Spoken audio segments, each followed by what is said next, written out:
સહજાત્મ સ્વરૂપ પરમ ગુરુ પુનિત પરુણા થઈ ઉતર્યા આંગણે અલ્પ સમય કી તો મનુકુળમાં વાસજો ગુપ્ત જરણ દે વિરસના વેતા કરી ત્વરિત વળ્યા કરી પૂરણ આપ પ્રવાસજો સાધુ ચરિત ગુરુ સ્મરણ તમારા શા કરું રાજ રાજેશ્વર સ્મરણ તમારા શા કરું આંખે રસ વિના તમને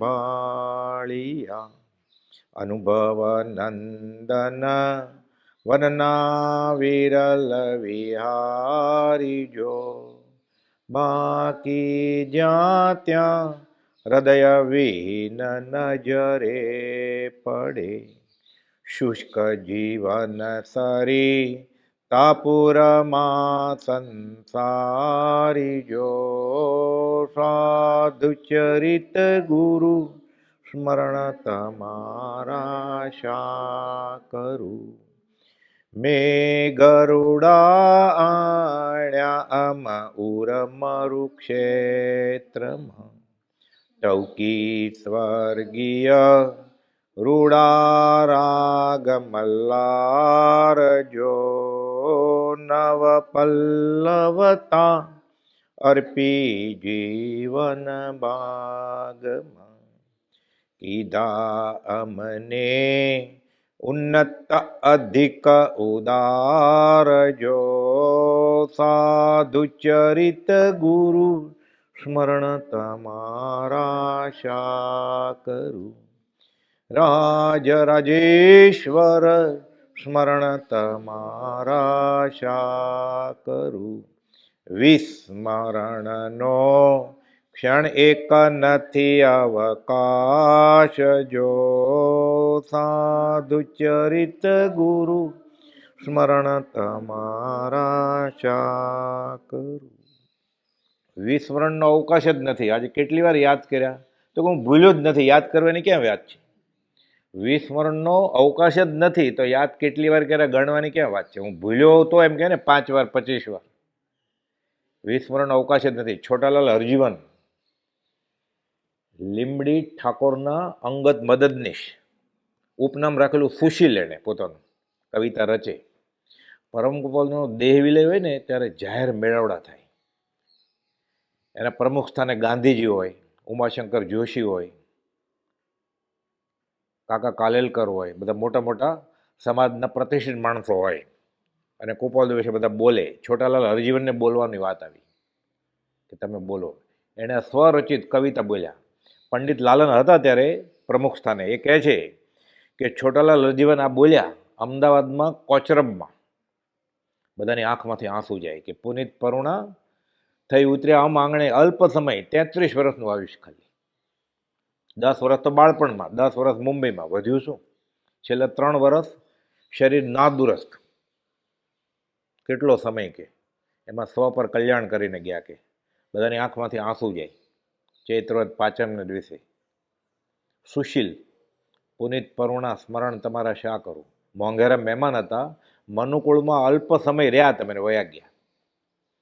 જન્મ્યા શ્રી ગુરુરાજ જગતિત કારણે કરવા ઉદ્ધાર. ઉપદેશ નોંધમાંથી 9મી નોંધ, પાના નંબર 664 નીચે. મોરબી ચૈત્રવદ 14 સંવંત 1955. પ્રશ્ન કરે છે કે આપ જેવા સમત પુરુષથી લોક ઉપકાર થાય એવી ઈચ્છા રહે સ્વાભાવિક છે. એટલે કુપાલદોને કહે છે કે તમે આ મહાવીરનો મૂળ માર્ગ ફેલાવો. તમારી આગળ શૈવપશમ છે, ત્યાગ વૈરાગ છે, તમારે બધા અતિશયો છે, વાણીના પ્રભાવ છે, તો તમે માર્ગ ફેલાવો. સ્વાભાવિક ઈચ્છા થાય છે.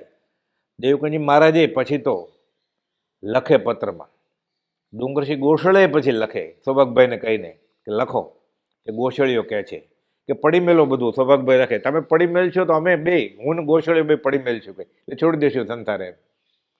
એટલે છેલ્લા દિવસોમાં લખે છે પાછું કે અમારે કાંઈ હવે સંસાર છોડવાની જરૂર નથી, સૌભાગભાઈ લખે છે, પણ જો તમે પડી મેલ છો તો હું સાથે આવીશ પાછો આ સ્થિતિમાં. હવે કે અમને લાગતું નથી કે છોડવાની જરૂર છે એમ, બધું જ છૂટી ગયું તો નિર્ગ્રંથ થઈ ગયા ભાવથી, દ્રવ્યથી તો પ્રારબ્ધને આધીન છે.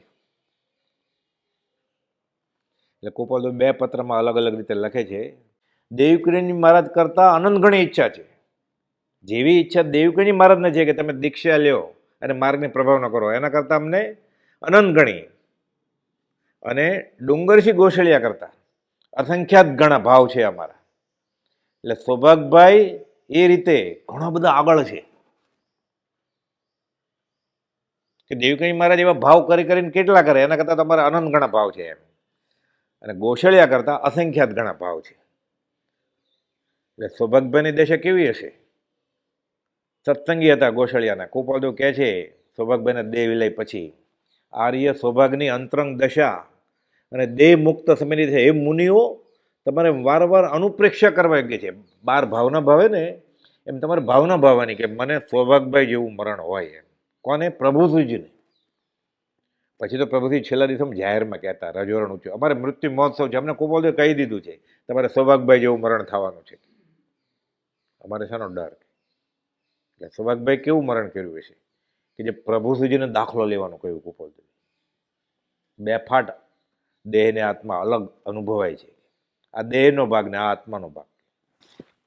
અહીંયા કહે છે કે તમે માર્ગની પ્રભાવ ના કરો. કુપાલદેવ તો નાનપણથી ભાવ છે જ કે જુઓ તો ખરા સૃષ્ટિને કેવા રૂપમાં મૂકીએ, નિત્ય વિશોધ કરી નવ તત્વનો ઉત્તમ બોધ અનેક ઉચ્ચારું, રાજ્ય સદા મુજ એ જ મનોરથ, ધાર થશે અપવર્ગ ઉતારવું. અપવર્ગ એટલે મોક્ષ. મોક્ષ પગના પેસેન્જરને વહેલા વહેલા મોક્ષે મોકલવા જ છે. એ તો મોક્ષમાળામાં એણે લખ્યું છે, મોહિની ભાવ આધીન થઈ એ કાવ્યમાં. નવપદ ધ્યાનની વૃદ્ધિ કરવી છે. સૃષ્ટિમાં ચારે બાજુ ફરીને આ વિતરાગનો માર્ગ ફેલાવવો છે. પ્રભુ પૂર્વ કમાણી બહુ લાવ્યા, કાળજામાં કંઈક ભેરે કોડજો. પણ કાળ એવો છે કે તીર્થંકરની વાણી ખરી થવાને અમારે આવો ઉદય વર્તે છે. એટલે ક્યાંક છાટણા થાય, ધોધમાર વરસાદ ન વરસે. એટલે પામવાવાળા પામી ગયા, સૌભાગભાઈ, જૂઠાભાઈ, અંબાલાલભાઈ, પ્રભુશ્રીજી, અને આગળ પછી બ્રહ્મચારીજી અને બીજા સેંકડો મુમુક્ષુને પોતપોતાના ભાવ અને પુરુષાર્થ પ્રમાણે શ્રદ્ધા થઈ અને પાંચમા અને છેલ્લા દિવસ સુધી જે કોઈ જીવનું કલ્યાણ થવાનું હશે તે થશે આ માર્ગથી. કુપાલદેવે કહ્યું છે 10,000 જણાનું કલ્યાણ થવાનું છે. જવાબ આપે છે લોક અનુગ્રહ સારો ને જરૂર ન કે આત્મહિત. કુપાલદેવ સામો પ્રશ્ન પૂછે છે. આ ભાઈએ પ્રશ્ન પૂછ્યો કે લોભ ઉપકાર થાય એવી ઈચ્છા રહે છે, તો કુપાલદેવ કહે છે આત્મહિત કરવું કે લોકોનું ભલું કરવું, કયું સારું બેમાંથી? એટલે કહે છે એટલે મનસુખભાઈ કિરીટચંદ મહેતા સાહેબ, બંનેની જરૂર છે. કે સ્વ કલ્યાણની તો જરૂર છે જ બધા જીવોને, પર કલ્યાણની જરૂર છે. તમારા જેવા ન કરે તો કોણ કરે? એટલે જ્ઞાની પુરુષો ઉદય પ્રયોગે વિચરી અને બોધ ન આપે તો જગતનું કલ્યાણ કેવી રીતે થાય?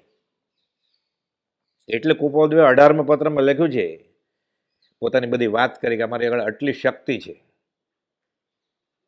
વચનામૃત 18માં કે તમારી કેટલી શક્તિ છે, 1 કલાકમાં 50 શ્લોક યાદ રહી શકે? કુપાલદેવ 50 નહીં 500 શ્લોક યાદ રહી શકે. આ તો ક્યારે જ્યારે 52 અવધાન કરતા હતા ત્યારે, પછી 52ના 53 અવધાન કરે ને એક સાથે એટલે અસંખ્યાત ગણું થઈ જાય, પછી તો 100 કર્યા કુપાલદેવ.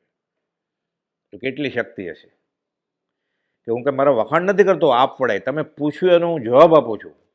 જો મહાત્મા પોતાની આવી વાત કરે જ નહીં અંગત શક્તિની, તો લોકોને ખબર કેવી રીતે પડે? લોકો ઉપર કેવી રીતે થાય?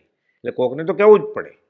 એટલે ચતુર્ભુજ બેચરને કહ્યું કે હું સર્વ પ્રકારે સર્વજ્ઞ છું, હું બીજો મહાવીર છું, એમ આત્મિક શક્તિ વડે જણાય છે. પછી કહે છે સાગરની પેઠે આ વાત ગુપ્ત રાખજો, કોઈને કહેતા નહીં, પણ તમને કહું છું. કેમ?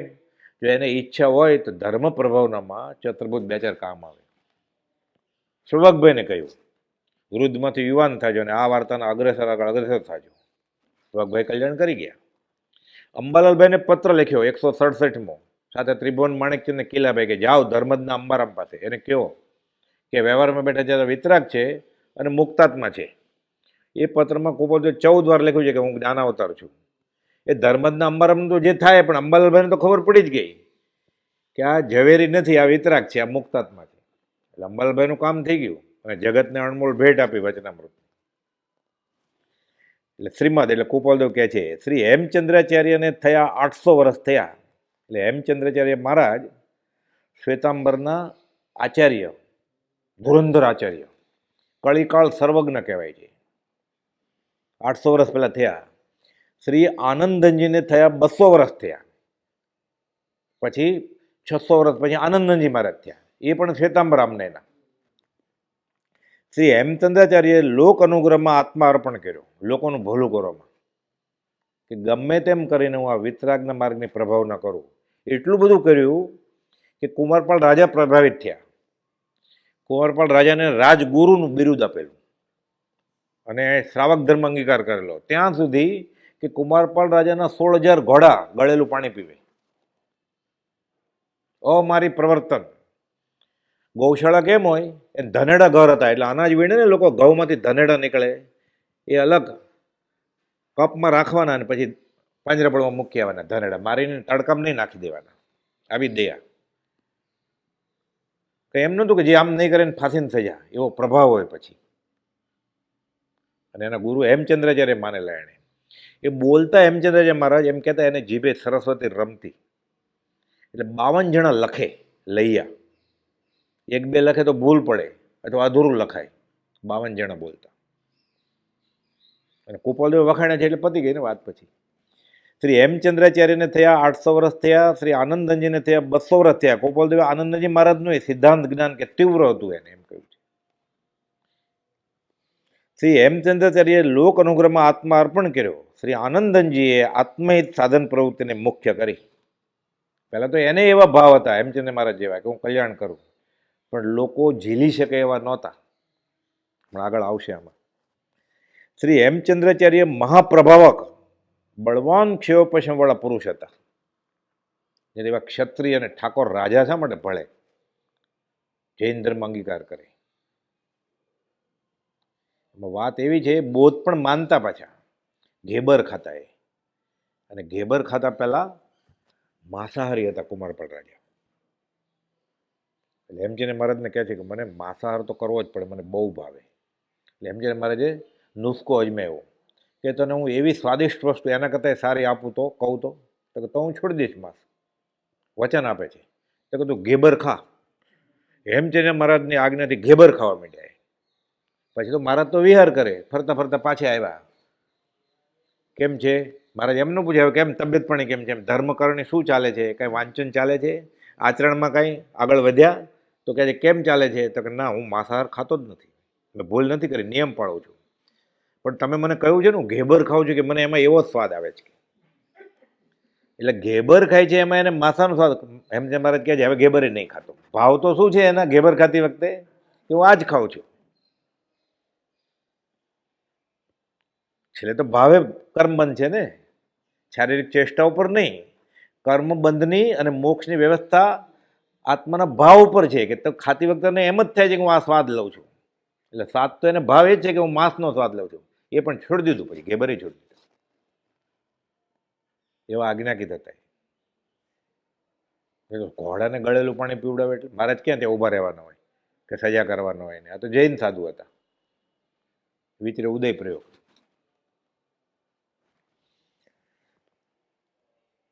મહાપ્રભાવક, બળવાન, ક્ષયોપશમવાળા પુરુષ હતા. તેઓ ધારત તો જુદો પંથ પ્રવર્તાવી શકે એવા સામર્થ્યવાન હતા. એટલે બધા કેમ સંપ્રદાય હોય છે, ફલાણાનો સંપ્રદાય, તે જૈનમય છે કે આનો સંપ્રદાય. હેમચંદ્ર મહારાજે કે કુપોલદેવે પોતાનો સંપ્રદાય અલગ કર્યો નથી. અત્યારે જે વૈષ્ણવ સંપ્રદાયના બધા ફાટા છે ને, બધા મૂળ વેદના જ ફાટા છે. સ્વામિનારાયણ, સંતરામ, સારસાના સંત, બીજી કોઈ બી બ્રાન્ચ હોય, શાખા હોય, બધા મૂળ વેદાંતના જ ફાટા છે. બધા વેદ આશ્રિત ધર્મો છે બધા.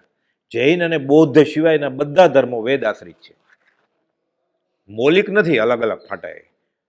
એ વેદ પોતે એક સ્વતંત્ર દર્શન છે. ગૌતમ બુદ્ધે પોતાનું મૌલિક અલગ જ દર્શન સ્થાપિત કર્યું, અને ભગવાન મહાવીરે આ કાળમાં એ ચાલ્યું જ આવતું હતું ઋષભનાથ ભગવાનના વખતથી અને એના આગળની 24 મહાપ્રભાવક બળવાન ક્ષયોપેશીવાળા પુરુષ હતા. તેઓ ધારત તો જુદો પંથ પ્રવર્તી શકે એવા સામર્થ્યવાન હતા. તેમણે 30,000 ઘરને શ્રાવક કર્યા. હવે એક ઘરમાં પતિ પત્ની ને એના મા બાપ હોય, સાસુ સસરા, એટલે 4 ને એકાદ છોકરો હોય તો 5 તો હોય ને, એટલે 1.5 લાખ જણા થયા ને. એટલે કહે છે 30,000 ઘરને શ્રાવક કર્યા. 30,000 ઘર એટલે 1.25 થી 1.5 લાખ માણસની સંખ્યા થઈ. શ્રી સહજાનંદજી એટલે સ્વામિનારાયણ, એનું બીજું નામ સહજાનંદ હતું. શ્રી સહજાનંદજીના સંપ્રદાયમાં 1 લાખ માણસ હશે. હવે 1 લાખના સમૂહથી સહજાનંદજીએ પોતાનો સંપ્રદાય પ્રવર્તાવ્યો, તો 1.5 લાખ અનુયાયીનો એક જુદો સંપ્રદાય શ્રી હેમચંદ્રાચાર્ય ધારત તો પ્રવર્તાવી શકત. જો 1 લાખમાં અલગ પંથ સ્થાપી શકે તો હેમચંદ્ર મહારાજ તો મહાપ્રભાવક હતા, ત્યાગી હતા, વૈરાગી હતા, ક્ષયોપશમી હતા. પણ એણે એક પંથ વધારીને ફાટા વધારે નહીં, કુહાડી ન મારી પોતાના પગ ઉપર અને વિતરાગ શાસન ઉપર. જેટલા ફાટા વધે એટલા મતભેદ વધે ને. એટલે ભગવાન મહાવીર તો કહી જ ગયા છે કે પંચમ કાળમાં વિતરાગનો ધર્મ છાણીથી છળાશે. એટલે ગલીએ ગલીએ નવા પંથ. એટલે ભગવાન મહાવીર વખતે આવું કંઈ હતું જ નહીં, શ્વેતંબર દિગંબર એવું કંઈ અત્યારે જે આપણે માનીએ છીએ એવું. મૂર્તિ પૂજક કે સ્થાનકવાસી, જેને શક્તિ હોય ને સંગણ હોય, બધા નગ્ન હોય, તીર્થંકર બધા નગ્ન જ હોય, પણ એટલું સંગણ ન હોય ને શક્તિ ન હોય તો એકાદ વસ્ત્ર ગોહ્ય ભાગને ઢાંકે તો ના નહોતી. ત્યાં સુધી સફેદ નહીં, ભગવું હોય તોય ચાલે એવું હતું. પાર્શ્વનાથ ભગવાન વખતે તો સાધુઓ રંગીન કપડાં જ પહેરતા હતા. પછી જૈનમાં સર્વસંગ પરિત્યાગ કરે એટલે ભગવાન મહાવીરના સમયથી સફેદ વસ્ત્ર થયા. પણ નવો ભગવાન મહાવીર કે શ્વેતાંબર સંપ્રદાય નહોતો થાપ્યો. એ તો ભગવાન મહાવીરના નિર્વાણ પછી 700-800 વર્ષ પછી ફાટો પડ્યો દિગંબર એમ. શ્વેત અંબર એટલે સફેદ કપડાં, એટલે દિગંબર એટલે દિશા એ વસ્ત્ર. દિશા ક્યારે વસ્ત્ર હોય, પણ નામ બેસે ને શ્વેતંબર દિગંબર એમ, પીતાંબર નીલાંબર એમ. દિગંબર દિગંબર એટલે દિગહ અંબર યસ્ય, જેનું વસ્ત્ર શું છે તો નિર્વસ્ત્ર નગ્ન છે, કે દિશા એની વસ્ત્ર છે. પછી એવું બેઠાડું પ્રાસ બરોબર બેસી ગયો શ્વેતંબર દિગંબર, ફાટા થઈ ગયા. કુપોદે લખ્યું છે મતભેદ રાખીને કોઈ મોક્ષે ગયા જ નથી. જ્યાં મત હોય ત્યાં સત હોય જ નહીં. ભલે અમુક રીતે સંજ્ઞાન પ્રમાણે વસ્ત્ર પહેરે જ નહીં બધા સાધુ, તો સારું જ છે ને, નિષ્પ્રયોગી થઈ જાય તો. જૈન સાધુ તો 2 સાધુ હોય ને, 2 પુસ્તક છે, એક ઉત્તરાધન સૂત્ર અને થાણંગ સૂત્ર, તો 2 જ લઈ જાય વિહારમાં. પછી ઉત્તરાધન વંચાઈ જાય એટલે બીજા સાધુને આપે, બીજાને થાણંગ સૂત્ર વંચાય એટલે પહેલા સાધુને આપે, ત્રીજું પુસ્તક રાખે તો પરિગ્રહ કીધો છે. એટલે વસ્ત્ર રાખવાનું કંઈ છૂટ નથી જો સંગણ હોય તો, પણ એકાંત નિષેધે નથી પાછું. અનેકાંતવાદની રીતે કુપોલ 807માં સમજાવ્યું છે કે શ્વેતાંબર વૃત્તિથી પણ વિતરાગના માર્ગની આરાધન થઈ શકે. અત્યારે આપણને ગૃહસ્થનો કોક એમ કે તમારે ધર્મ થઈ શકે, આપણે ન થઈ શકે. આપણે ચપ્પલ ન પહેરીએ તો કોણ કે પકડી જાય આપણને જેલમાં, કે તારે ગૃહસ્થ છો ને તો ત્યારે ચપ્પલ પહેરવા જ પડશે. એ મેકઅપ ન કરે તો કોણ કે મેકઅપ નહીં કરનો તો તમે પગાર બંધ તારો. એવું નથી કાંઈ. એટલે બધા જીવ માટે વિતરાગ ધર્મ ખુલ્લો જ છે, જેને ભાવ છે એને, કદાગ્રહ વગર. કદાગ્રહ રાખવાવાળા બંને પક્ષ મિથ્યાત્વી છે. પછી આગળ સ્થાનકવાસી, એ તો હમણાં 450 લોકાંશય શરૂ કર્યું. મોપતિ ભગવાન પાર્થનાથના સમયમાં મૂર્તિ પૂજાનો અતિરેક બહુ વધી ગયેલો. એટલે જૈનના બધા તીર્થંકરમાં તમે જોઈએ ને આપણે, તો પાર્થનાથ ભગવાનના દેરાસર વધારે હોય ને એમાંય ચક્રેશ્વરી માતા, તો બધા તીર્થંકરોને એક શાસક રક્ષક દેવને દેવી હતા. તો પદ્માવતીના તો આટલા બધા કેમ ફેમસ? બધા સરખા જ છે ને, શાસક રક્ષક દેવ છે, ચક્રેશ્વરી માતાથી લઈ અને પદ્માવતી માતા સુધી. અને પછી મહાવીર સ્વામીના, લોકોને મહાવીર સ્વામીના શાસક દેવદેવીના નામે નહીં આવડતા હોય. ધર્મેન્દ્ર પદ્માવતી ખબર છે 23મા તીર્થંકરના, તો ભગવાન મહાવીરના કોણ એક હશે ને, સિદ્ધાયિકા અને માતંગી, તો કોઈને ખબર ન હોય. એટલે મૂર્તિ પૂજા એટલો અતિરેક થઈ ગયેલો. અને વિતરાગ દેવ તો કંઈ ફળ આપે નહીં વ્યવહારિક. એટલે જૈનેતરમાં બધા ભળી જતા હતા કે ત્યાં તો દેવ આપે બધા ફળ, દેવ દેવી પૂર્વજ સુરધન કુળદેવતા બધું બહુ આપે, માનતા માનીએ તો. રોગ મટાડી દે, પૈસા આપે, પરણાવી દે. એટલે મોટા ગીતા સાચવને થયું કે આ બધા ધર્મ પલટો કરશે તો જૈનમાં કોઈ રહેશે જ નહીં, શ્રાવક જ નહીં રહે. એટલે કે વિતરાગ દેવ તો ફળ ન આપે, પણ અહીંયા શાસક દેવદેવી છે ફળ આપે. એટલે પકડાયું હાથમાં. ભાવ સારા હતા, પણ છેલ્લે દેવદેવીને પકડાવ્યા ને. ગોપાલદેવે લખ્યું છે દેવદેવીની તુષ્માનતાને શું કરશો. વ્યવહાર જો સમકીતી દેવ હોય, શાસક રક્ષક દેવી, એ વ્યવહાર તમારો મજબૂત કરી જ ન દે, તો સંસારમાં રખડો તમે. પૈસા આપે, પરણાવી દે, સંતાન આપે. સમકીત નથી ને મિથ્યાત્વી છે, એ કંઈ કરી જ ન શકે. પણ પછી ખીજાશે તો, કોપાયમાન થશે તો, નહીં પૂજીએ તો ડર લાગે ને. આપણે જૈન છીએ, દેરાસરમાં જાય અને દેવદેવીને નહીં પૂજીએ તો શંખણીનો શ્રાપ લાગે જ નહીં, સતી ક્યારે શ્રાપ દે જ નહીં. એ સમકીતી દેવ હોય તો ક્યારે એને હોય એવું કે અમને નથી પૂછતો. ભક્તિનો કરતા છે માટે મારો છે એમ પણ ન હોય આત્મજ્ઞાનીને, તો ડર કેનો છે? અને ભૌતિક સુખ જોઈએ છે એટલે પૂજે છે. એટલે દેવદેવી પાસે લાંબી લાઈન હોય અને તીર્થંકર પાસે 2-5 જણા જ હોય ખાલી. કેમ એ કંઈ આપતા નથી ને. એટલે ભક્તિ કેમ નથી ફળતી? એ ભૌતિક સુખ લેવા ગયો છે ત્યાં. પછી પાલીતાણા જાય, સમજશિખર જાય કે કોઈ પણ ડેરાસરમાં જાય, તો આવું જ હોય છે. એટલે કહે છે કે 30,000 ઘરને શ્રાવક કર્યા. 30,000 ઘર એટલે 1.25 લાખ માણસની સંખ્યા. શ્રી સહજાનંદના સંપ્રદાયમાં 1 લાખ માણસ હશે. 1 લાખના સમૂહથી સહજાનંદજીએ પોતાનો સંપ્રદાય પ્રવર્તાવ્યો, તો 1.5 લાખ અનુયાયીનો એક જુદો સંપ્રદાય શ્રી હેમચંદ્રાચાર્ય ધારત્વ પ્રવર્તાવી શકત. થયો જ ને દિગંબર સંપ્રદાય થયો, સ્થાનકવાસીનો થયો. પછી મૂર્તિ પૂજાનો એટલો અતિરેક છે ને, એટલે લોકાંશ નામ લહ્યા હતા, લખતા. ક્ષોપશમ જબરો હતો, ઉચ્ચ અભ્યાસી હતા જૈન આગમના. પણ એણે શું કર્યું? માથામાં બહુ જૂન ખોડો થઈ ગયેલો, એટલે વાળ સાફ કરવાને બદલે વાળ કાપવાનું બદલે માથું જ કાપી નાખ્યું કે મૂર્તિને જ નહીં પૂજવાય. આખો નવો સંપ્રદાય ઉભો થયો. અને ત્યારે મુસલમાનનું જોર બહુ હતું. મુસલમાન લોકો મૂર્તિને ન માને, ખાલી કાબાનો પથ્થરો એમ જ માને ખાલી. એટલે એનો પ્રભાવ હતો. એટલે એ રીતે રાજનો આશ્રય મળે. એટલે આખો નવો પંથ ઊભો થઈ ગયો. અને ક્ષેવ પશ્ચિમી પુરુષ કોઈ પણ માર્ગમાં હોય એટલે ઘણા વળગે એને. અને પછી એમાં કોઈ સાધુ થાય, એ પણ ક્ષેવ પશ્ચિમી હોય, વક્તા હોય સારા, ચાલે પછી કુલ ધર્મને લીધે. ગોપાલદેવે ઘણી મહેનત કરી બધું ભેગું કરવા માટે. અત્યારે ગોપાલદેવના માર્ગમાં બધા હોય, ઘણા દિગંબરી હોય, શ્વેતંબરી હોય, સ્થાનકવાસી હોય, અને જૈનેતરે હોય. જાતિ વેશનો ભેદ નથી. જો એને રાગ દ્વેષ છોડવા છે ને છૂટવું છે તો ભેદ છે તો એ ભલે રહ્યા. ગોપાલદેવ કે એ તોડવાય નથી. લિંગ અને ભેદો જે વ્રતના રે, દ્રવ્ય દેશ કાળાદી ભેદ, એ ભલે ને રહ્યા. એ મોપતિ પહેરે તો શું વાંધો છે? મોપતિ પહેરીને સમાયિક કરે, એના ભાવ તો સારા છે કે હું જતન કરું. અને ન પહેરે તોય વાંધો નથી, કંઈ એ જતન પાળે જ છે. પણ શ્રી હેમચંદ્રાચાર્યને લાગ્યું કે સંપૂર્ણ વિતરાગ સર્વજ્ઞ તીર્થંકર જ ધર્મ પ્રવર્તક હોઈ શકે. અહીંયા ખૂબી તો હોય છે. ગોપાલદેવ એમ કે છે કે અમારા મને વિતરાગમાં ભેદ ગણતા નહીં, હું સર્વપ્રકાર સર્વજ્ઞ છું, જે મહાવીર છું, તોય ન ફેલાયો. કેમ? સંપ્રદાયમાં શું છે ખ્યાલ જૈનના કે પાઠ ઉપર બેસીને બોધ અપાય. ગોપાલદેવ સર્વસંગ પરિત્યાગ નહોતો કર્યો બાહ્યથી, એટલે પાઠ ઉપર બેસીને ગુરુ નથી થયા. તો ઉપદેશક કેવી રીતે થાય? એટલે નવો નુસ્ખો અજમાવ્યો. સૌભાગભાઈ તું પૂછ, હું જવાબ આપીશ. ગૌતમ પૃચ્છા, સૌભાગ પૃચ્છા. અને અંબાલાભાઈને પોતાની હયાતીમાં જ કહેલું બધું ભેગું કરો. એટલે અડધું પોણું વચનામૃત તો એ રીતે એમ કહેતા, એ પત્રોની ચોપડી પ્રભુશ્રીજી માગેલી. તો અંબાલાભાઈ ગોપાલદેવને આજ્ઞા લે, કોઈ પણ માગે. કુંવરજી આણંદજી માગે, કુંવરજી કલોલવાળા માગે, પોપટલાલભાઈ માગે. ગોપાલદેવ હા પડે તો જ કે ચોપડી માગે છે પત્રોની આપું. સૌભાગભાઈને પત્રો લખ્યા ને, સૌભાગભાઈ બધા અંબાલાલભાઈને મોકલાવે. અને પછી સૌભાગભાઈને દેવેલી પછી તો અંબાલાલભાઈ ખાસ ગયા હતા, સમાધિ મરણના દર્શને કરી આવ્યા અને પત્રો બધા લઈ આવ્યા ઘણા બધા.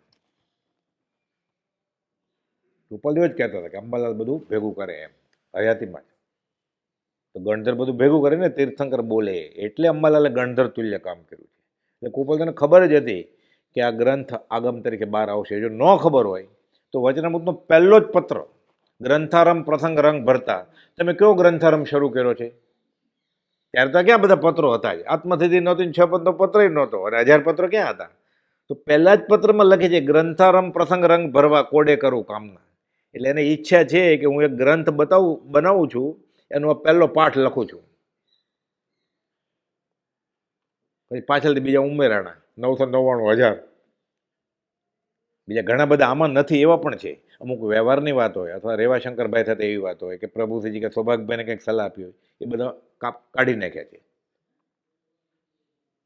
ગાંધીજીને 200થી ઉપરાંત પત્રો, ગાંધી કે એનું બંડલ લંડનની ટ્રામમાં હું ભૂલી ગયો. કેટલું લખ્યું છે કુપોલ.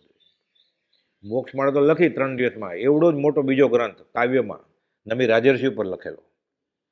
પાલનપુરના ડોક્ટરને પ્રસિદ્ધ કરવાના હતા ત્યાં સુધીની વાત છે. વિનયચંદ દફતરે લખ્યું છે. અત્યારે અપ્રાપ્ય છે. કેવળ જ્ઞાન પામશું પામશું પામશું એવું કાવ્ય રચ્યું, આખું કાવ્ય મળતું જ નથી. એટલે ઘણું બધું કુપોદોએ લખ્યું હોય, મળતું જ નથી. આ ગીતિ છંદ તો કેટલું બધું હતું. પંથ પરમપદ બોજો ખાલી અડધું જ મળ્યું છે. હાથનોંધની ડાયરીએ 3 જ મળી છે. ઘણું બધું લખેલું. કોથળામાં રાખતા બધું. દેવા માતાને રવજી બાપા કુપોલ તો પછી મોક્ષમાળા છપાવવા નાની ઉંમરથી જ અમદાવાદ મુંબઈ જતા. અમલલ પૂછે છે કંઈ લખેલું છે સાહેબજીનું? તો કે નાના હતા લખતા ને બધો કોથળામાં છે. એ કોથળો ખોલ્યો ને જીજીબાના લગ્ન વખતે, એમાંથી પુષ્પમાળા નીકળી. એ અમલભાઈ લઈ આવ્યા. 12મા વર્ષની કૃતિ છે. અને એને પહેલાંય ગયેલા જૂઠાભાઈ મોરબી, ત્યારે આ બોધ વચન ને બધું છે જૂઠાભાઈને આપેલું કુપોલ. જૂઠાભાઈ અંબાલભાઈને મોકલાયું. એ વચનામૃતમાં આવ્યું. વચનામૃત 5 બોધ વચન, સરોદય જ્ઞાન ને એ બધું સાવ એકલા લખતા. દેવામાં તો કોથળામાં બધું રાખતા. એ ભરાઈ જાય કોથળો તો રવજીભાઈ ક્યાંક ફેંકી આવતા હશે, પાણીમાં પધરે આવતા હશે, કોને ખબર. હેમચંદ્રાચાર્યને લાગ્યું કે સંપૂર્ણ વિતરાગ સર્વજ્ઞ તીર્થંકર જ ધર્મ પ્રવર્તક હોઈ શકે. આ તો હતા તીર્થંકર તુલ્ય, તોય ન પછી કર્યું. કે નવો ફાટો કરીને કંઈ ફાયદો નથી. કાંઈ અમને ખબર છે કુપોદે લખ્યું છે કે ધર્મ પ્રવર્તનમાં કેટલું માન રહેલું છે. 708માં ને 755માં લંબાણપૂર્વક લખ્યું છે કુપોદે. અમે જાણીએ છીએ, અમે તાવી જોયું છે, અમને ખબર છે અમે એ અભિમાનને જીતી શકીએ એમ છીએ. તો અત્યારે નહીં, હજી સમય પાક્યો નથી. અમે તો તીર્થંકરોની આજ્ઞાએ ચાલી તેમના પરમાર્થ માર્ગનો પ્રકાશ કરવા પ્રયત્ન કરનારા હેમચંદ્ર મહારાજ નામ લાગ્યું. વિતરાગ માર્ગનો પરમાર્થ પ્રકાશ સ્વરૂપ લોક અનુગ્રહ શ્રી હેમચંદ્રાચાર્ય કર્યો. તેમ કરવાની જરૂર હતી. આખો 63 છલાકા પુરુષ લખ્યું ને 24 તીર્થંકરનો પૂર્વ ભવ, આ ભવ ચક્રવર્તી વાસુદેવ પ્રતિ વાસુદેવ, આખો કથાનો જૈન દર્શનનો સાર. કાંઈ પણ જાણવું હોય આપણે નેમિનાથ ભગવાન વિશે, જૈન રામાયણ, મુનિસુરત ભગવાનના સમયમાં રામ થઈ ગયા, શ્રી કૃષ્ણ એટલે મહાભારત ગીતા જાણવું હોય તો જૈન મહાભારત બધું નેમિનાથ ભગવાનનું, શ્રી કૃષ્ણનું બધું છે. વાસુદેવ બધું કથામાં જાણવા મળે. દ્રૌપદીને 5 પતિ કેમ? પત્ની તો એક હોય, 2 હોય, ઘણી પત્ની હોય. બહુ પત્ની તો હતી, ઘણા બધાને હતી. પતિ આવું વધારે, એક કરતાં વધારે પતિ હોય એવું કંઈ સાંભળ્યું? એના કારણ છે બધા. આખું બધા એટલે કથા એને વાંચીએ ને આપણે, એટલે આમ નવલકથા વાર્તા જેવું લાગે, પણ એનો પછી ધીરે ધીરે શું થાય આપણને કે પહેલાં હતો એટલે આત્મા છે ને આત્મા હતો ને હશે એમ થઈ જાય. એટલે આમ દ્રવ્યનો યોગ, મૂળ કથાનો યોગ ધર્મ કથાનો યોગ કહેવાય, પણ એમાં દ્રવ્યનો યોગ પરિણામે પછી આત્મા છે એ સાબિત થઈ જાય આપણને. એટલું બધું વાંચીએ. ક્યાં નૈસારનો જીવ, ઋષિનાથ ભગવાન, જીવાનંદ વૈદ, એની આગળ સાર્થવા કરતા કરતા કરતા કરતા પછી દેવલોકમાં જાય, પછી પાછા નગરશેઠ થાય, દેવલોકમાં જાય, બધા મળે સાથે, પછી પાછા ભેગા થાય. પત્ની હોય એ પછી બેન ને બધા એવી રીતે મળે, રાજા રાણી તરીકે મળે, દેવ દેવી તરીકે મળે, અને પછી પરણે જ નહીં પાછા, એવું એ થાય. છેલ્લે તો પછી બ્રહ્મચર્ય જ લે અને સર્વસંગ પરિત્યાગ કરે. જૈનની કથામાં છેલ્લે એ જ આવે કે આ સંસાર છોડી અને શાશ્વત સુખના રસ્તે વયા ગયા. પણ આ કર્મનું વાંચીને કે આમ સહન કરવું પડ્યું, આવું કરવું પડ્યું, એટલે પછી આપણે ખબર પડે કે કરેલા કર્મ ભોગવવો પડે. એટલે આર્તજાન ઓછું થાય અને પૂર્વભોગ જે આ ભવે મેં ગુનો નથી કર્યો તોય તારો જ ગુનો છે, ભોગવેની ભૂલ. એટલે નક્કી પૂર્વભોગ હોવો જોઈએ એમ તીર્થંકર ભગવાને કહ્યું છે. એટલે આપણે સમાધાન થાય અને વેર વિરોધ ઓછો થાય, કે રોગ થાય તોય આર્તજાન ઓછું થાય કે ભાઈ અત્યારે કંઈ મારા કર્મ નથી, પણ પહેલાંના ભવના હશે, જ્ઞાની જાણે. એમ કરીને આર્તજાને ઘટી જાય. ઘણા મોટા રોગ થાય ને એટલે એમ કે કેન્સર કેવું થાય, મેં કયો ગુનો કરેલો કે મને આ રોગ થયો? તો કંઈ 5-15 વર્ષનો હિસાબ નથી, પછી ખબર પડે આ કથાની યોગ. ભગવાનમાં આવીને ખિલ્લા ઠોકાણા, કઈ ભૂલ કરેલી? ચરમ તીર્થપતિ, રાજાના કુંવર, બહાર તો નીકળતા જ નહોતા, રાજ દરબારમાં બેઠા રહેતા હતા નિર્વેદને સમયથી. મુનિઓ કરતા ઉત્તમ ત્યાગ હતો, કુપોલદેવ વખાણ્યા છે કે રાજ દરબારમાં એટલો જ ત્યાગ હતો, એને જવાની જરૂરી નહોતી. તો દીક્ષા લીધી ને ખિલ્લા ખાવા માટે.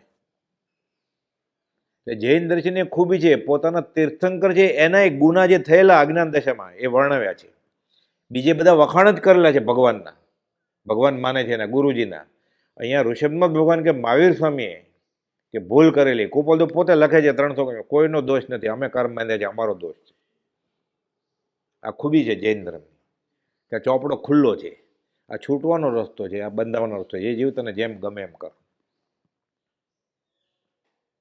એ ચોખ્ખો ધર્મ છે એકદમ, કે તીર્થંકર પોતાની ભૂલ પણ અજ્ઞાન દશામાં જે થયેલી એ બતાવે છે લખીને, કે મેં આ ભૂલ કરેલી એટલે મારા કાનમાં ખિલ્લા ઠોક્યા. એટલે ખિલ્લા ઠોકવાવાળા ભરવાડનો ગુનો નથી, મારો ગુનો હતો. ગાંધીજીને કુપોલદેવ કહ્યું હતું ખૂન કરનાર પ્રત્યે પણ દ્વેષ ન કરવો. એટલે ગાંધીજી લખે છે આત્મકથા, મને કવિએ કહેલું કે તમારું ખૂન થવાનું છે, એમ કહી દીધેલું, એ ન ખબર પડી. કેમ ખબર પડે? એટલે કુપોલદેવને ત્યારથી ખબર હતી કે જેની સાથે હું સત્સંગ કરું છું એનું ભવિષ્યમાં ખૂન થવાનું છે. પણ જ્ઞાની ઉદયપુરે બોલતા કઈ છિલક એમનો કે ભક્ત ફરજો, દેહાધ્યાસની વાત જ ન કરે. તો કે કુંડળી બાંધીને પછી ઈડર ન જતા કે વાઘ કે સિંહ મળશે કે નહીં, એમ જ જાય, તો મળે. જ્યોતિષ કેવું જાણતા હતા કે આ રસ્તે વાઘ ને સિંહ છે, ત્યાં નથી જવું, આ જ જવું છે. એને ક્યાં કોઈ પરાણે મોકલેલા, એને મેળે જતા હતા. તો વિચારે ઉદયપુરે એને તો જવું જ તું, એકાકી વિચારતો વળી સ્મશાનમાં, વળી પર્વતમાં વાઘ સિંહ સંયોગજો. એટલે એને તો ખબર જ, એ દૂરથી મોતીલાલ ભાવસરને એમ કહેતા હોય કે મોતીલાલ ઊભા રહેજો, ત્યાંથી નાગ જાય છે, સર્પ જાય છે. એ તો પાછળ છે 10 ફૂટ. મોતીલાલ ભાવસર પરિચય નોંધમાં લખાવે છે કે એ તો 10 ફૂટ પાછળ હતા, હું આગળ ચાલતો હતો. એની આગળ સાપ નીકળવાનો છે, ડાબેથી જમણે ક્રોસ કરશે રસ્તો, એ કુપોલદેવને દેખાય છે. તો ઈડર વાઘ આવવાનો છે, ન દેખાય, સિંહ આવવાનો છે, ઉત્તરસંડા સર્પ આવવાનો છે, તો ત્યાં જાય જ નહીં ને. ત્યાં જ ગયા, પરમ મિત્રનો પામ્યો જાણે યોગ જો. ભેદી છે આ બધું. એટલે આ ખાલી જીવનકળા વાંચ્યા કરીએ ને આપણે તો આવો પુરુષ અવો થાય. પછી કુપોલદેવ લખ્યું છે 736માં કે રાગ દેશના બળવાન નિમિત્તો મળ્યા છતાં જેનો આત્મભાવ કિંચિત માત્ર વિક્ષેપ નથી પામતો, એ જ્ઞાનીના જ્ઞાનનો વિચાર કરતા અનંત કર્મ ખપી જાય આપણા. કે આવો પુરુષ, એક બાજુ મુંબઈના ઝવેરી વાણિયાના છોકરા, બીજી બાજુ 2 જ ચોપડી ભણેલા, ત્રીજી બાજુ બહારથી સાધુ નથી તો સાધુ કરતા ઊંચું આચરણ, આચાર્ય કરતા વાઘસિંહ સાથે કાવસદમાં બેસે. અત્યારે સાંજે જવું હોય ને થોડી અંધારામાં, ખડખડ થાય એટલે આપણે થાય, પણ નોળિયા આવડા મોટા મોટા હોય, જાડા. સાપ આવે તો સાથે સાપ નોળિયાને પકડે, નોળિયો સાપને પકડે. આવે તો ડર લાગે એવા ગુલાબી પિંક કલરના જાડા તંદુરસ્ત બધા. ઈડર ચડીએ ને દિવસે, રાત્રે અંધારામાં અત્યારે ચડવું, ત્યારે તો પગથિયા નહોતા, અત્યારે પગથિયામાં ચડવું હોય, લાઇટ હોય તોય ડર લાગે. ખડખડ અવાજ આવે ને પાંદડાનો, હું આત્મા છું કરતો હોય, પછી પગ લપસે ને ત્યાં ખડખડ અવાજ, એમ એમાં મરી ગયો એટલે હું મરી ગયો, હું આત્મા ક્યાં હતો, હું શરીર હતો. આવું બનેલો પ્રસંગ છે. એક વાંચનકાર, હું આત્મા છું નિશ્ચયની જ વાત કરે, ચડતા હતા જોરથી, એમાં હું મરી ગયો કે પગ લપતું. બનેલો પ્રસંગ છે. કુપોલદેવ લખ્યું છે, બ્રહ્મચર્ય લખ્યું છે. આવી જ્યારે આવા નિમિત્તો આવે ને ત્યારે સાધકની કસોટી થાય કે એને કેટલું પરિણમ્યું છે. એને જમવાનું આપે ત્યારે મીઠું ન હોય શાકમાં કે દાળમાં, અથવા સાકર ભૂલી ગયા હોય દૂધ પાકમાં, ત્યારે કસોટી થાય કે અધ્યાત્મમાં એ કેટલો આગળ વધ્યો છે.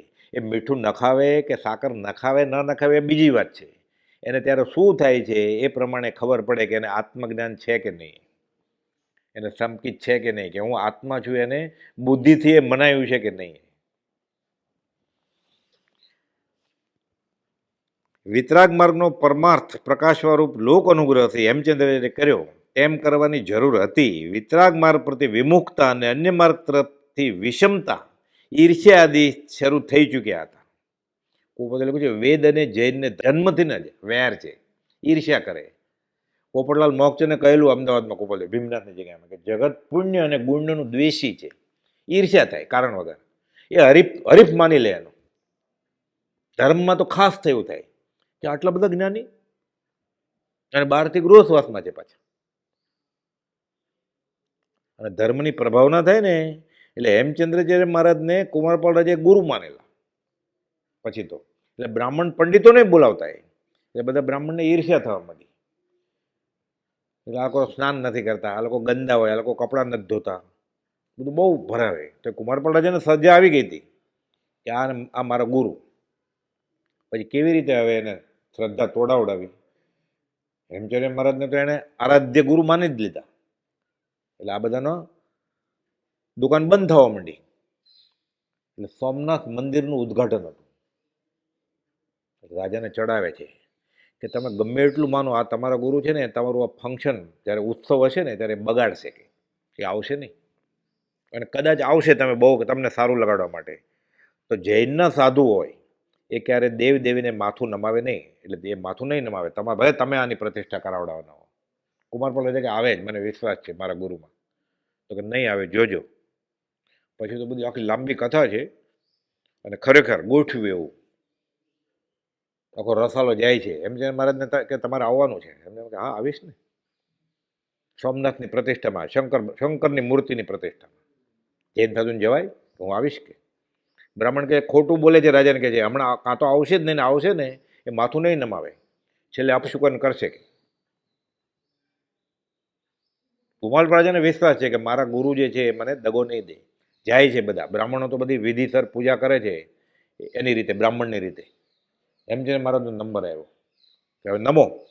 એટલે બધા બ્રાહ્મણ રાજી હતા કે હમણાં રાજા એને કાઢી મૂકશે આ રાજગુરુ તરીકે અને આપણને ગુરુ તરીકે, પંડિત તરીકે સ્થાપશે મુખ્ય. એમ છે મારો નંબર આવ્યો ને, આ તો સાક્ષાત સરસ્વતી હતી, જીભે રમતી હતી. તરત શંકરની મૂર્તિ સામે ઉભા રહ્યા અને શ્લોક રચે છે સંસ્કૃતમાં કે ભવબીજ અંકુર જનના રાગાદય દોષ ઉપાગતા યસ્ય. એટલે જન્મ મરણનું કારણ લોકોને શું છે? રાગ અને દ્વેષ. એ જેને વયા ગયા છે એવા બ્રહ્મા વિષ્ણુ હરો જીનો વા નમત તસ્મે.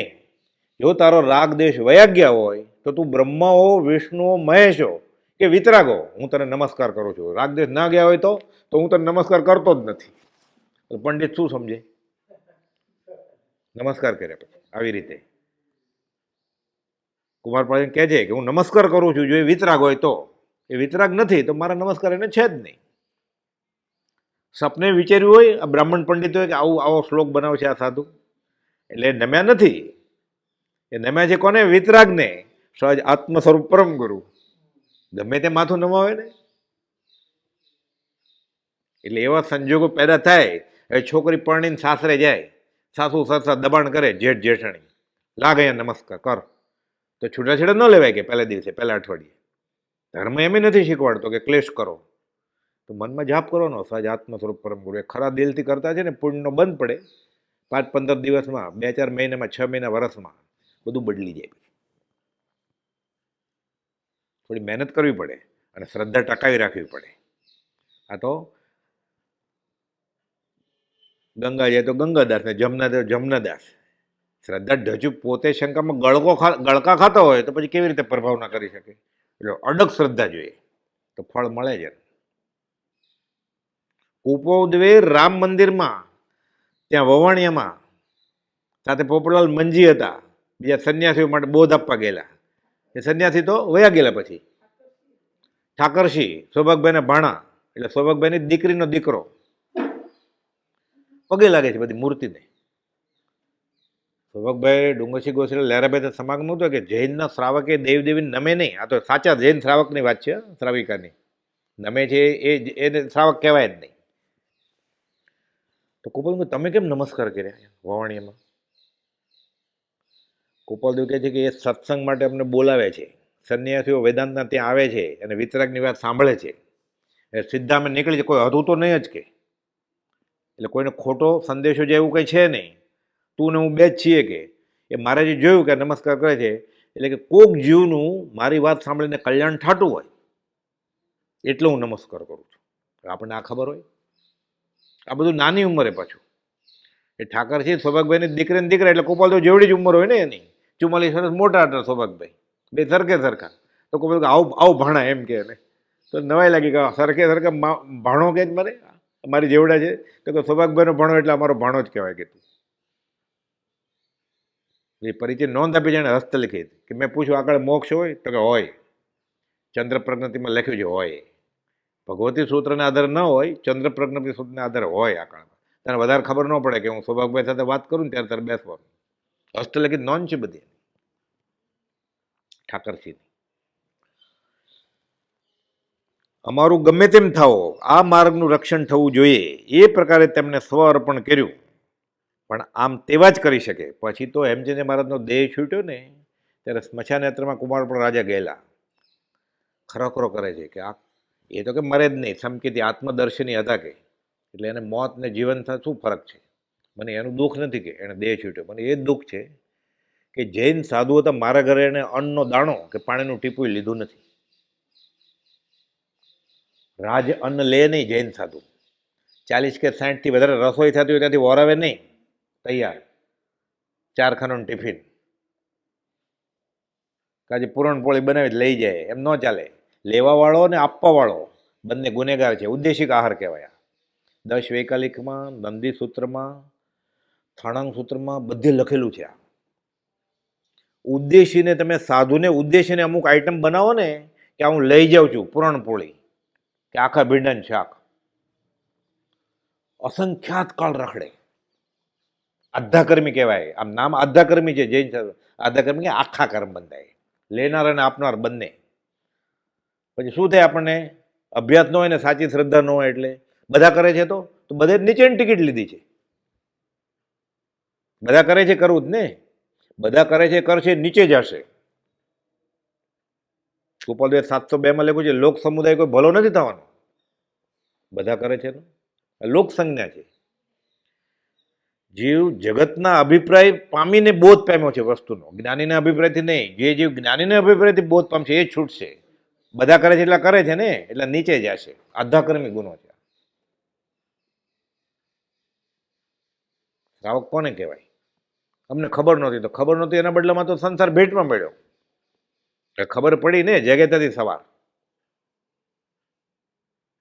અમુક વસ્તુ માગે ને સાધુ સાધ્વી કે આપો અને તમે લઈ આવો, આ આધ્યાકર્મી ગુનો છે. ઉદ્દેશિક આહાર એને ઉદ્દેશીને લઈ આવે ને દુકાનમાંથી.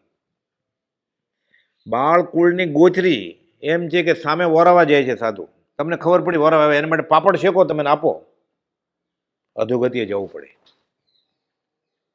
અરે આગમમાં એમ લખેલું છે કે આપણે શાક દાળ ડબ્બામાં રાખ્યું હોય, સાથે ટમેટાની ને કાકડીની કચુંબર રાખી છે કાચું, બે ભેગું.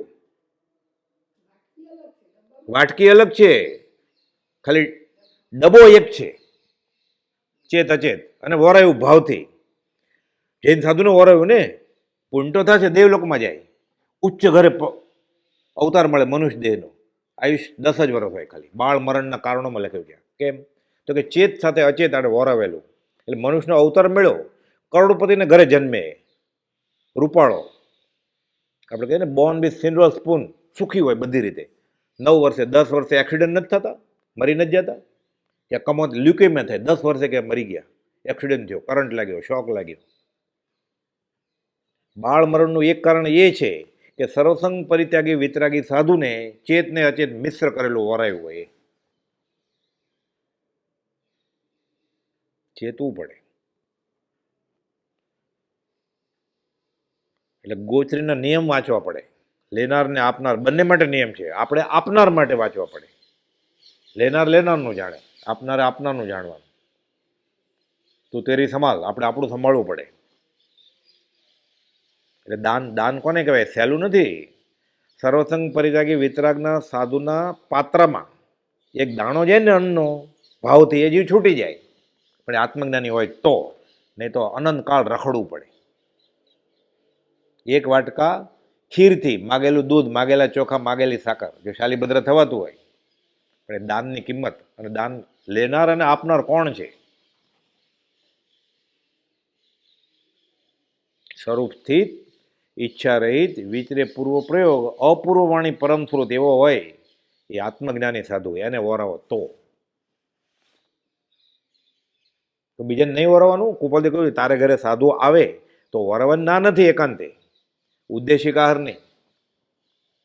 અથાણા માગે, અથાણા અભક્ષ છે 12 મહિનાના, અમે ખાતા નથી. ફ્રીજનું પાણી માગે, અભક્ષ છે, 22 અભક્ષમાંથી આ અભક્ષ ગણું છે, અમે અમે વાપરતા નથી, અમે અનુમોદન નથી આપતા, તમને નહીં આપીએ તો ધર્મની પ્રભાવ ના થાય, એ તો આપો તો તમે વિરાજ ના થાય. એટલે પેટમાં બહુ બળે છે, ઠંડુ શરબત આપો લીંબુનું બરફ નાખેલું, ના અપાય.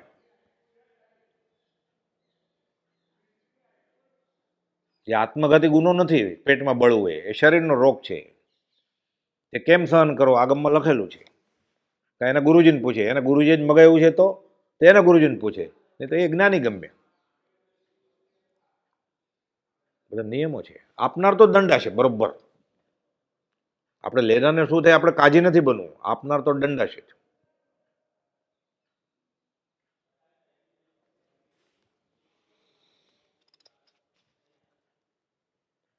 લોક ઉપકારની તથા તે માર્ગના રક્ષણની તમને જરૂર જણાય, અમારું ગમે તેમ થાવો, હેમચંદ્ર મહારાજની વાત કરે છે. આ માર્ગનું રક્ષણ થવું જોઈએ એ પ્રકારે તેમણે સ્વ અર્પણ કર્યું.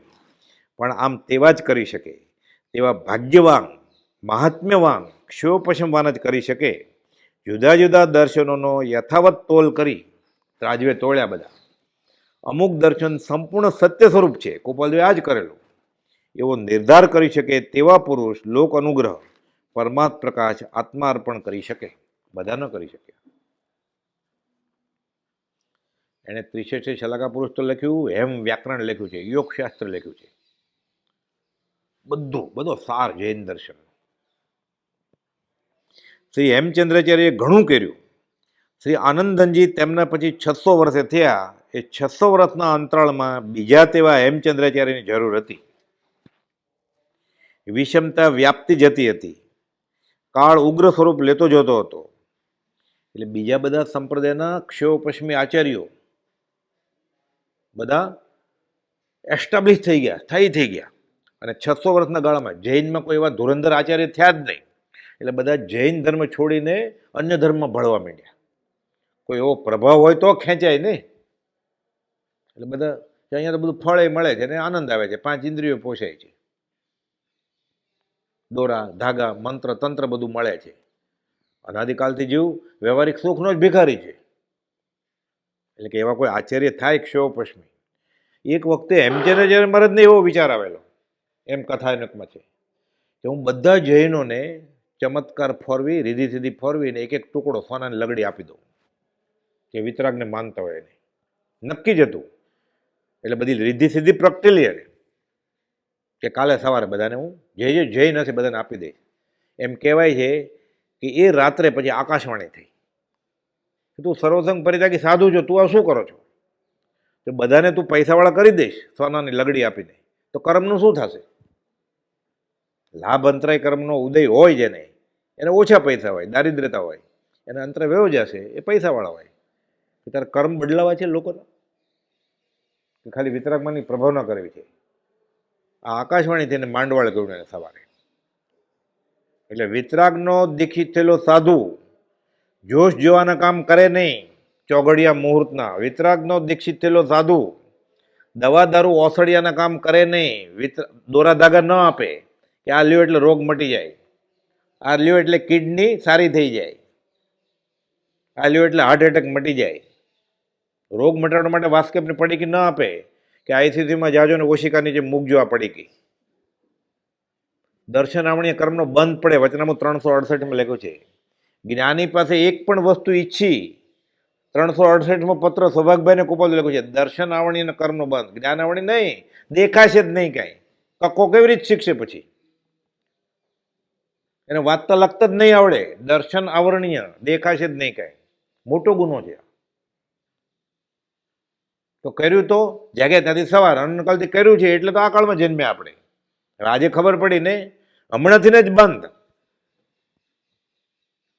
સહેલું નથી દાન કરવું. એ મહા પુણ્યનો ઉદય તો કોઈક તારો પૈસો એક લે, કે પૈસો પાપનો અનુબંધ હોય અને લેનારો એવો હોય, આપનાર ને લેનાર, એટલે એ વપરાય એમ થાય, મિથ્યા અભિમાન થાય કે મેં દાન કર્યું.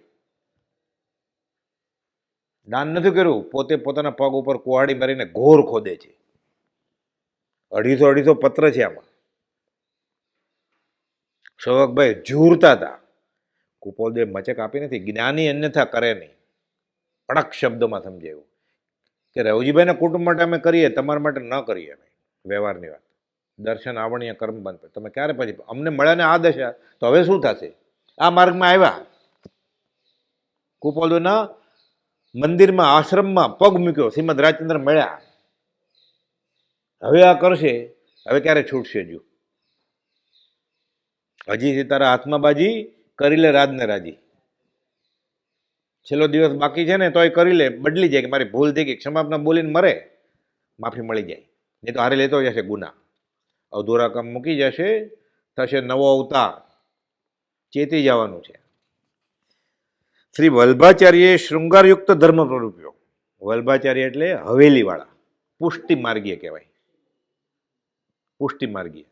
શ્રી વલ્ભાચાર્ય શૃંગારયુક્ત ધર્મ પ્રરૂપ્યો એટલે વાઘા પહેરાવે, શૃંગાર સજે, પણ ભક્તિ ઉત્કૃષ્ટ, આશ્રય ભક્તિ, કે હું તમારી પાસે દીન છું, એ ભગવાન દીનતાના વિષ દોહા, ભક્તિના વિષ દોહરા. આ વલ્ભાચાર્ય સંપ્રદાયના હરિરાયજી જે 125 વર્ષ જીવ્યા, ત્યાગી વૈરાગી, નિવૃત્તિ વર્ષે નીકળી ગયેલા દૂર. એના ભાઈ નાના ગોપેશ્વર, એની પત્ની રૂપાળી બહુ, એમાં જ આસક્ત. આ પત્ર લખે એક એક, થોડા થોડા દિવસે. આ જોગતો એટલે જોગી થઈ ગયો છે ભાઈ, કે નાખો એટલે ટાંકા. પહેલાના જમાનામાં ઓલી આરો હોય ને અણીવાળો, એમાં કાગળ ભરાવીને આમ ફાળકો કહેવાય એને, લટકાટી દરવાજાની પાછળ દિવાળીએ સાફ કરે, એમાં કામનું એ રાખે, બાકી બધા ફાડી નાખે, ફાળકામાં રાખે એ બધા પત્રો. બનવાકાળ બને છે અને પત્ની ગુજરી ગઈ, ગાંડા જેવો થઈ ગયો કે રૂપાળી પત્ની ગુજરી ગઈ, હવે હું શું કરીશ? એનો મિત્ર કે શું હવે શું મારે જીવીને શું કામ છે? કે એને મેં કે તારા ભાઈ જોગી છે, એ તને પત્ર એ વાંચ ને જરા, તારું મન પરોવાય એમાં. તો એ જોગ તો કેટલા પત્ર લખ્યા છે કે એને કાઢ, એમાંથી કાઢ્યા બધા ફાળકામાંથી. એમાંથી આ 20 દુહાના શરૂઆતના 12 દુહા એ છે, હે પ્રભુ શું કહું દીનાના, હે હરી. 13મા દુહાથી 20મા દુહાથી કુપોલદેવ પોતે બનાવ્યા. બૃહદ શિક્ષા પત્ર એનું નામ છે. અત્યારે પુસ્તક મળે છે, બૃહદ શિક્ષા પત્ર. મગન બાપે મને આપેલું, એ 100 વર્ષ જૂનું બૃહદ શિક્ષા પત્ર, એ હરિરાયજીએ લખેલું છે. એમાં 20 દુહા જે છે ભક્તિના દીનતાના દોહરા, પુષ્ટિ માર્ગીય સંપ્રદાયના. ભક્તિ, ઉત્કૃષ્ટ ભક્તિ, આશ્રય ભક્તિ, તારા સિવાય કંઈ છે જ નહીં મારે. દીનતા, હું કાંઈ નથી તારી પાસે, નથી લઘુતા કે દીનતા. સંસ્કૃતમાં આ 12 દુહા એનું ભાષાંતર કુપોલદેવ એમાંથી લીધા, 13માંથી 20 સુધી પોતે લખ્યા. હે હરી હતું, પછી હે પ્રભુ થયું. હરી રઢ લાગી નહીં, એમાંથી પ્રભુ લય લાગી નહીં, પછી બદલાનો છે. વલ્ભાચાર્ય શૃંગાર ભક્તિ એટલે અહીંયા તો શૃંગારયુક્ત ધર્મની વાત કરી છે. શૃંગારયુક્ત ધર્મની લોકો વળ્યા અને આકર્ષાયા. 5 ઇન્દ્રિયો પોષાય, સ્વાદિષ્ટ ભોજન ખવાય, ગાનતા ન હોય, બધાને ઘરે આ તો છે જ, ચાલુ રાખવાનું. એટલે ઘણા બધા આ માર્ગ તરફ વળ્યા. પણ કુપોલદેવ ભક્તિ વખાણી છે પછી, એટલે જ્ઞાનીને ઓળખવા કેવી રીતે, આશ્રયથી, ખરા આશ્રયથી. એટલે ઉપદેશ છે એમાં 9મી નોંધમાં છે. અહીંયા તો શૃંગારયુક્ત ધર્મની વાત કરી, પણ 9મી નોંધમાં લખે છે કુપોલદેવ, ત્યાં વલ્ભાચાર્યનું નામ લખ્યું છે, પણ એ ભક્તિના વખાણ કર્યા છે. 710મા પાના ઉપર છે. શ્રી વલ્ભાચાર્ય કહે છે કે શ્રી કૃષ્ણ ગોપી સાથે વર્તતા હતા, તે જાણીને ભક્તિ કરો. યોગી જાણીને તો આખું જગત ભક્તિ કરે છે, પણ ગૃહસ્થાશ્રમમાં યોગ દશા છે. કોની? શ્રીમદ રાજચંદ્રની. તે મહત્પુરુષનું ગમે તેવું આચરણ પણ વંદન યોગ્ય જ છે. વચનામૃત 272, કે ઝવેરી છે, કાશીને તેડી છે, મની ઓર્ડર કરે છે, ઘરે જાય છે, વવાણિયા ધંધો કરે છે, બેંકની લાઈનમાં ઊભા છે ચેક નાખવા, પરણેલા છે. એ પરણ્યા જ ક્યાં? એ ભવના ફેરા ઉકેલવા માટે લગ્નના ફેરા ફરેલા, એને લખીને આપ્યું છે. અને બેસે કેમ હૈયે? શ્રી વલ્ભાચાર્ય કહે છે કે શ્રી કૃષ્ણ ગોપી સાથે વર્તતા હતા તે જાણીને ભક્તિ કરો. યોગી જાણીને તો આખું જગત ભક્તિ કરે છે, પણ ગૃહસ્થાશ્રમમાં યોગ દશા છે તે જાણીને ભક્તિ કરવી આ વૈરાગ્યનું કારણ છે. ધ્યાન ધરે ને પ્રભુથી ધ્યાન ધરે, પ્રભુથી તો કે હું આત્મસિદ્ધિ કરું છું અને મારા હૈયામાં તમે ખડા થાવ છો, ચિત્રપટ તમારું. એટલે સૌભાગભાઈને ખબર પડે, સૌભાગ મને ક્યાંક કરજો ને આવું. એટલે કુપોદે 394, 395, 396 પત્ર લખે છે કે તમે અત્યારે ગૃહસ્થ વ્યવહારમાં છો, તમારે આ શક્ય નથી, અઠવાડિયા પછી ખાવાનું દાન નથી, ત્રમ્યકમણી નોકરીએ લાગે નથી, 2 છોકરા 6 છોકરી, ફૈબા વિધવા પાછા આવ્યા છે એના છોકરાને લઈને, એને મોટા કરવાના, અનાજ નથી ખાવામાં અઠવાડિયા પછી, કે તમને કેવી રીતે આ થાય ધ્યાન. પણ એના કરતાં સારો રસ્તો બતાડો કુપાલ કે તે પુરુષને, એટલે કોને? શ્રીમદ રાજચંદ્રને તેના વાક્યાદિના અનુસંધાને ઓળખવાની કોશિશ કરો તો હૃદય દર્શનથી મોટું ફળ છે. એ ભલે ગૃહસ્થ રહ્યા, એ ભલે ઝવેરી રહ્યા, એ ભલે છોકરાના બાપ રહ્યા, એ વિતરાગ છે. જે પ્રભુશ્રીજીએ જોયા સૌ પ્રથમ ત્યારે ખેસ હતો જ, ડગલો હતો જ, બૂટ પહેરીને આવેલો, ઉઘાડ પગે નહોતા આવ્યા મુંબઈથી ક્યાંક ઉપર, પાઘડી હતી, ઓળખી ગયા કે આ વિતરાગ. એટલે આપણી દ્રષ્ટિ જ્યારે પ્રભુશ્રી જેવી થશે ત્યારે કુપાલદેવ ઓળખાય. બુદ્ધિથી તો માને, એ થાય ત્યારે તો સમકીતી હશે જીવ, બુદ્ધિથી માનવા તૈયાર નથી તો. એટલે કુપાલદેવ આ ભક્તિનો દાખલો આપ્યો છે. શૃંગારયુક્ત ભક્તિ નથી પકડવાની, એ પકડી લઈએ આપણે તરત જ. રાસલીલા, હારે કનૈયા ક્યારે રમી આવ્યા રાસ જો, એનો ઉદયપૂર્વક નથી પકડાતો. એટલે કહે છે શ્રી વલ્ભાચાર્ય કહે છે કે શ્રી કૃષ્ણ ગોપી સાથે વર્તતા હતા. ખૂબીની વાત એ છે, આ વડવાથી જ બોલ્યા છે પાછા કુપાલદેવ. વડવા ભાદરવા સુદ 13, ભાદરવા સુદ 8 20 દુહા લખ્યા રાળાજ, અને દશમે અહીંયા આવી ગયા હતા, આ 13 લખ્યું છે. વડવા ભાદ્રપદ સુદ 13 શનિ 1952. શ્રી વલ્ભાચાર્ય કહે છે કે શ્રી કૃષ્ણ ગોપી સાથે વર્તતા હતા જે જાણીને ભક્તિ કરો. યોગી જાણીને તો આખું જગત ભક્તિ કરે છે, પણ ગૃહસ્થાશ્રમમાં યોગ દશા છે તે જાણીને ભક્તિ કરવી આ વૈરાગનું કારણ છે. કે ઝવેરીને આટલો વૈરાગ, તીર્થંકરને દીક્ષા લીધા પછી મન પ્રયોગ જ્ઞાન થાય, અને ઝવેરી બીજાને ગલ્લે મન પ્રયોગ જ્ઞાન, બીજાના મનના ભાવ જાણે. અને સરખાવા કોની સાથે? તીર્થંકર સાથે કેમ સરખાવાય? તીર્થંકર તો દીક્ષા લે પછી મન પ્રયોગ જ્ઞાન થાય, અને ઉપમા આપ્યાની તમારે રાખવી તે વ્યર્થ. એટલે પ્રથમ નમું ગુરુરાજને, એક જગ્યા જ નથી. કબીર કહે છે પ્રેમ ગલી અતિ સાંકડી, ઇનમે દો ન સમાય. બીજો કોઈ મૂક્યો ને કુપાલ તો નીકળી જશે, ધક્કો લાગશે, જગ્યા જ નથી તો અંદર. આ પ્રભુશ્રીજીની ભક્તિ. કુપાલ મળ્યા ને પછી પ્રભુશ્રી સંપ્રદાયની વાત જ નથી કરી. ભક્તામર છે કે 20 દુઆ કોણે આપ્યા છે? દેવચંદ્રનો સ્તવને છે, 20 દુઆ કોણે આપ્યા છે? જાહેરમાં બોલતા ઉપદેશામૃતમાં 467 પાના ઉપર લખેલું છે. અમારે કે વિતરાગ સાથે દ્વેષ નથી, પ્રભુજી કહે છે, પણ આ પુરુષના ગુણ ગાય એટલા ઓછા છે કે અમને એનો લાભ થયો છે. તો આપણે બોલીએ ખરા પ્રથમ નમો ગુરુરાજને. પ્રથમ કોણ નમે છે ગુરુરાજને? પ્રથમ જે ગુરુરાજને નમતો એ સમકીતી હોય. બોલવાનું ફળ નથી માન્યાનું, દશાનું ફળ છે. 397મો પત્ર. ગૃહસ્થાશ્રમમાં યોગ દશા છે તે જાણીને ભક્તિ કરવી આ વૈરાગનું કારણ છે. ગૃહસ્થાશ્રમમાં સત્પુરુષ રહે છે તેનો ચિત્રપટ જોઈ. શ્રી કૃષ્ણનો ચિત્રપટ ક્યાં હતો? ત્યારે ક્યાં કેમેરા હતા? કોપાલ પોતાની વાત કરે છે એમ કહીને. તેનો ચિત્રપટ જોઈને વિશેષ વૈરાગ્યની પ્રતીતિ થાય છે. યોગ દશાનો ચિત્રપટ જોઈ આખા જગતને વૈરાગની પ્રતીત થાય, પણ ગૃહસ્થાશ્રમમાં રહેતા છતાં ત્યાગ વૈરાગ યોગ દશા જેવા રહે છે. આ કેવી અદ્ભુત દશા છે! એ પંચુ લપેટીને ઉત્તર સંડા કાવીઠાને ઈડર ચડતા હોય ત્યારે મુંબઈના ઝવેરી 24, 25, 26, 28 વર્ષના ઉગાડે પગે નરોડાની રીતિમાં પ્રભુશ્રીજી અને દેવકજી મુનિ, એટલે દેવકજી મુનિ ઉતાવળે ચાલતા હતા, પગ બળતા હતા, એટલે કે મુનિને પગ દાજે હું કાઢી નાખું. 42 ડિગ્રી ટેમ્પરેચર કાઢી નાખે, અને ધીરે ધીરે ગજ ગતિ, ધીરે ધીરે ચાલે છે પાછા. ફરફોલા થવા દો કે શરીરને થાય છે, અમને નહીં. કેવી અદ્ભુત દશા છે! યોગમાં જે વૈરાગ રહે તેવો અખંડ વૈરાગ સત્પુરુષ ગૃહસ્થમાં રાખે છે. કોઈ પણ જાતના આત્મિક બંધનથી અમે સંસારમાં રહ્યા નથી. સ્ત્રીનું, રેવાશંકરનું, કુટુંબનું દેવું પૂરું કર્યું છે. પછી લખે છે આગળ આ 415મા પત્રમાં કે આવો અંતરંગનો ભેદ જે જીવ સમીપ મુક્તિગામી ન હોય એને કેમ સમજાય? એટલે કુપાલદેવનો આવો ગૃહસ્થ દશાનો આવી યોગ દશા જે જાણે એ નજીકમાં મોક્ષે જવાનો હોય. પ્રભુશ્રીજી સૌભાગભાઈ, જુઠાભાઈ, અંબાલાલભાઈ બધા. બ્રહ્મચારી મળ્યા જ નથી આ સદેહ આ ભવે તો. એને એવી જ શ્રદ્ધાથી, પ્રભુશ્રીની કૃપાથી. તેવો અખંડ વૈરાગ્ય, કેવો યોગમાં જે વૈરાગ્ય રહે તેવો અખંડ વૈરાગ સત્પુરુષ ગૃહસ્થમાં રાખે છે, તે અદ્ભુત વૈરાગ જોઈને મુમુક્ષુને વૈરાગ ભક્તિ થવાનું નિમિત્ત બને છે. લૌકિક દ્રષ્ટિમાં વૈરાગ્ય ભક્તિ નથી. એટલે કે પોલું છે ને વાગે છે, એમાં તે શું કરી કારીગરી? સાંભેલું બજાવે તો હું જાણું કે તું શાણો છો. આ સાંભેલું વગાડ્યું એને. પોલું હોય અંદર કાણા પડ નાખો એટલે પૂ થાય ને વાંસળી. આ સાંભેલું વગાડ્યું એને. મરચાં ખાંડવાનું, હળદર ખાંડવાનું, એ કરીને બતાવ્યું. પ્રભુજી કહે છે, પત્ર લખે છે ગોપાલભાઈને, સત્સંગ સંજીમાં છે પત્ર, કે આ તમે જાદુ કર્યો કે પાણીમાં આંગળી નાખી કોરી કાઢી કે. નમી રાજર્ષિ કે ઇન્દ્ર વખાણે છે, વાહ તે ક્રોધને જીત્યો, તે માનને જીત્યું, તે માયાને.